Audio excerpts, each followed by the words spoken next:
Hey, this is Kurt the Boat Doctor. Why? Okay, this is a 2250 Ultra Cab, a stabicraft makes it out of New Zealand. This has got like 5 chambers on it. You got a chamber here, you got chamber there. You got a main hole, so it's virtually unsinkable. I'd say 99% it won't sink. Tilted in window, dual wipers. You got good cleats, you got 3 sets of cleats. Sometimes you may have to run another rope off of this, tie it around this if you're up on high tide. Sometimes you can just push this or it'll slide off. That way you can keep that boat there and undo your winch strap, because if this boat takes off, it takes that clean to the back of the boat. Good luck unhooking that. Got the keel roller, and everybody said this many times, but the boat does not rest on that. That's just a guide if you submerge the trailer so that keel doesn't hit that cross member. Double dip galvanized. You got the foot jack, which are good jacks. Top mount coupler, 2-inch ball, standard flip on the latch. Safety pin, I use a padlock on that. And on your stinger, it's a flat 5. Most trucks got the 7. You can get an adapter like what I got here. You got your brake. This has got to be pulled out.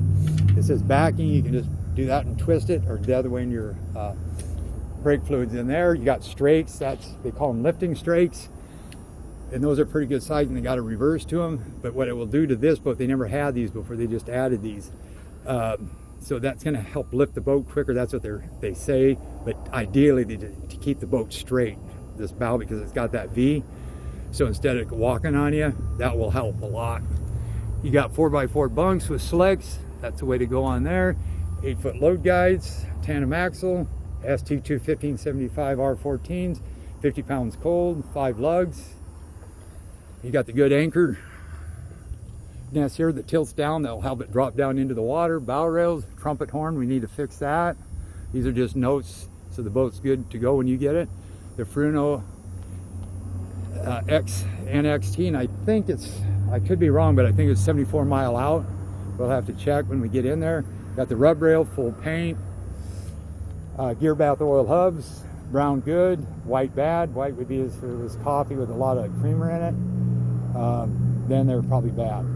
If you're on a long trip and they just froth up on you a little bit with bubbles, I would say probably let them sit overnight and then check them out. Then when you dump the boat in, take the trailer out, always come up and maybe kick your tires like that.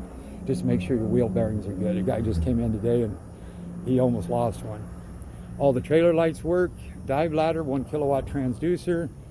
And this is all Fruno at 250. It's a V6. Got the heavier gear case. Got a 15 Luxor stainless. So you're gonna have a little vibration on low ends up to 3,000. They don't flex. The trim, until they get the trim sensor in here, it's called trim stop. They don't have it, so you got to be careful for right now you don't hit that. C-Star hydraulic. You got 1, 2, 3, 4 plugs right here, but you got to remember this one right here, because a lot of people forget that. They just think these are the only plugs you got, and then that's going to fill up the boat. It won't sink, don't worry about that. And then got the bait box, but I'll show you the rest when I'm on the inside. Get deck lights.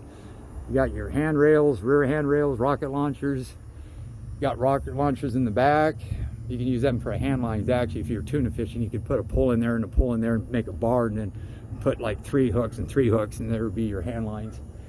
Stainless steel pole holders, cup holders, tackle holders. And then I'll show you the rest when I'm on the water. All right, Boat Doctor out.